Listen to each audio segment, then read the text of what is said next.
कितना खूबसूरत दिन है, मगर तब तक जब तक सब खत्म नहीं हो जाता। अगर गुरुत्वाकर्षण सिर्फ एक सेकंड के लिए गायब हो जाए, सुनने में थोड़ा ट्रिकी ज़रूर लगता है, मगर चलो देखते हैं वो हर एक छोटी से बड़ी पॉसिबिलिटीज कि क्या होगा।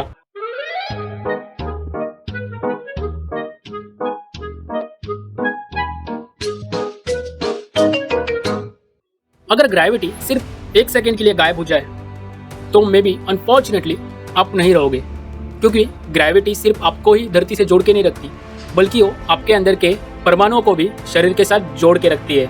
अगर ये फोर्स सिर्फ कुछ समय के लिए भी कंप्लीटली गायब हो जाए तो चांसेस है कि आप टुकड़ों में हवा में उड़ जाओ। अगर ऐसा नहीं होता तो आप हवा में तैरने लग जाओगे, ज़्यादा ऊंचाई पर नहीं, क्योंकि एक सेकंड काफ़ी नहीं होता है कि आपको हवा में उड़ा के रख सके। अगर ग्रेविटी सिर्फ आपके लिए काम करना बंद कर दे तो आप जमीन से थोड़ा 1 इंच ऊपर उठेंगे और फिर नीचे गिर जाएंगे। तो जैसे कि मैंने बताया था, आपके फेफड़ों में आपको ऑक्सीजन की कमी के कारण सांस लेने में दिक्कत हो जाएगी, क्योंकि आपके शरीर का जो ब्लड सर्कुलेशन है वो काम करना बंद कर देगा। अगर आप घर में हो और ये चीज़ आपके आसपास के चीज़ों पे भी अफेक्ट करती है, तो जितने भी आपके आसपास की चीज़ें हैं वो एक साथ हवा में उठेंगी और फिर 1 सेकेंड बाद एक साथ धड़ाम से नीचे गिरेगी। हालांकि ये पेड़ों और बिल्डिंग्स के ऊपर लागू नहीं होता, क्योंकि वो ज़मीन से स्ट्रांगली कनेक्टेड रहते हैं। मगर आप ये पिक्चर देख लीजिए, आपको अपना घर पूरी तरीके से क्लीन करना पड़ेगा। Oh shit.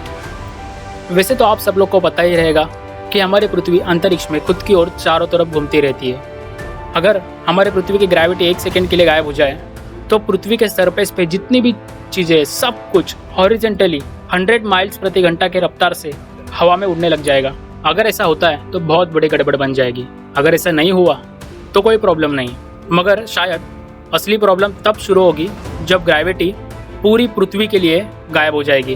ग्रेविटी का जो फोर्स होता है ना, हमारे पृथ्वी के अंदर के प्रेशर के बराबर होता है, और अगर हमारे पृथ्वी के बाहर का प्रेशर एकदम से गायब हो गया तो फिर हमारे पृथ्वी के विनाश को कोई नहीं रोक सकता।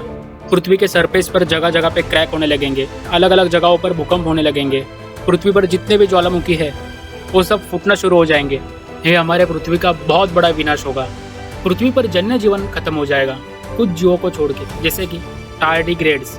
ये जो ज्वालामुखी की राख है ना, वो पूरे प्लेनेट पे बादलों की तरह फैल जाएगी और सूरज के टेम्परेचर को ब्लॉक कर देगी। और ये सब तभी होगा जब ग्रेविटी 1 सेकेंड बाद फिर से वापस आएगी और फिर एक नए आइस एज की शुरुआत होगी। अब पृथ्वी की गति स्टार्ट हो चुकी है, इसके लिए ये बहुत ज़्यादा फोर्स लेगा फिर से नॉर्मल होने में, और फिर पृथ्वी का एटमॉस्फेयर भी ठीक होने लगेगा। और जो हमारे आसपास की हवा है जिससे हम सांस लेते हैं, वो हवा भी ग्रेविटी की फोर्स की वजह से नॉर्मल होने लगेगी, तो आपको सांस लेने में भी दिक्कत नहीं होगी।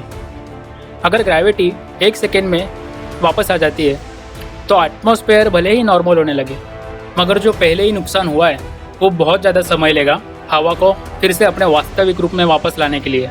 इस बीच स्पेस की हालत तो और भी ख़राब हो जाएगी। जहाँ तक हम लोग जानते हैं कि पूरा का पूरा ब्रह्मांड ग्रेविटी की वजह से एक साथ जुड़ा हुआ है, including other stars, planets and galaxies, right. वैसे तो हम सब लोग जानते हैं कि अर्थ प्लैनेट सूरज के मुकाबले काफ़ी छोटा है। सूरज पृथ्वी के मुकाबले लगभग 300,000 गुना बड़ा है और 109 गुना ज़्यादा इन डायमीटर्स, और यही कारण है कि इसकी गुरुत्वाकर्षण शक्ति इतने सारे प्लैनेट को ब्रह्मांड में एक साथ जोड़ के रखती है। अगर ये फोर्स भी खत्म हो गया सिर्फ 1 सेकेंड के लिए, तो भी इतने प्रेशर से गैस क्रिएट होगी कि उसमें हमारे प्लैनेट्स भी एक्सप्लोड हो जाए। मोस्टली सन इसमें सर्वाइव कर लेगा, क्योंकि 1 सेकेंड काफ़ी शॉर्ट टाइम है इस बड़े से स्टार के लिए।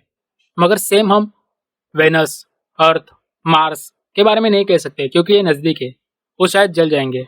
वेनस पे टेम्परेचर ऑलरेडी बहुत ज़्यादा रहता है, मगर इसकी वजह से उसकी सतह और ज़्यादा गर्म हो जाएगी। और रही बात पृथ्वी की, सूरज की गर्म लहरें पहले हमारे एटमॉस्फेयर को मिटा देगी, फिर उसके बाद सरफेस को मिटाना चालू कर देगी। इसकी वजह से कोई भी नहीं सर्वाइव कर पाएगा। लेकिन ये सब अभी बहुत दूर है। वैसे हम सब जानते हैं कि ब्रह्मांड में सूर्य सबसे छोटे तारों में से एक है। जो सबसे बड़ा तारा है वो लगभग सूर्य से 1,500 गुना बड़ा है। और अगर ये विशालकाय तारा अपनी ग्रेविटी खो देता है सिर्फ 1 सेकेंड के लिए भी, तो भी इसके चारों ओर जो कुछ भी है, लाखों करोड़ों मील तक सब कुछ बिखर जाएगा, इंक्लूडिंग स्मॉलेस्ट स्टार। और सबसे अधिक ग्रेविटी वाले न्यूट्रॉन स्टार्स और ब्लैक होल्स, जो कि सबसे स्मॉलेस्ट होते हैं, मगर उनके अंदर प्रेशर इतना ज़्यादा होता है कि 1 सेकेंड के ग्रेविटी के नुकसान के कारण भी हो बहुत बड़े स्पेस एक्सप्लोजन का कारण बन सकते हैं। वैसे तो निश्चित रूप से कोई नहीं जानता कि ब्लैक होल कैसे काम करते हैं। हो सकता है कुछ और हो उनके साथ, या फिर कुछ भी ना हो। अगर ग्रेविटी 1 सेकंड से ज़्यादा गायब हो जाती है तो आश्चर्यजनक रूप से ज़्यादा कुछ नहीं होगा। मोस्टली प्लैनेट्स अपनी जगह को बनाए रखेंगे। अगर हम गैलेक्सीज की बात करें तो वहाँ पे हम ज़्यादा कुछ नोटिस नहीं कर पाएंगे। सबसे ज़्यादा जो चेंजेस होंगे वो थोड़े होंगे, जैसे कि मैंने बताया था, तारे फटेंगे और बड़े धमाके होंगे।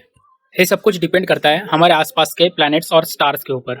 फॉर एग्जांपल, अगर किसी स्टार ने हमारे डायरेक्शन में, मतलब कि हमारे सोलर सिस्टम की तरफ अगर बहुत ज़्यादा एनर्जी रिलीज की, तो आसमान में उड़ने वाले जो छोटे छोटे एस्टेरॉइड्स रहते हैं वो हमारे पृथ्वी का होकर टकरा सकते हैं। वो काफ़ी डेंजरस हो सकता है। वैसे तो हम अदर प्लैनेट्स की वजह से सुरक्षित है, मगर फिर भी टकराने की संभावना है। वैसे तो ये सब एक रिसर्च है। वास्तव में कोई नहीं जानता कि अगर ग्रेविटी सडनली काम करना बंद कर दे तो क्या होगा, इवन 1 सेकंड के लिए भी। वैसे साइंटिस्ट के हिसाब से ऐसा होना इम्पॉसिबल है, क्योंकि ऐसा होने के लिए ब्रह्मांड को अपना पूरा द्रव्यमान खोना होगा। और सबसे पहला और महत्वपूर्ण द्रव्यमान है ग्रेविटी। ग्रेविटी जितनी ज़्यादा होगी उतना वो हैवी होगा। वैसे दोस्तों, अगर आपको वीडियो अच्छी लगी हो तो प्लीज़ लाइक, शेयर और सब्सक्राइब भी कर दीजिए।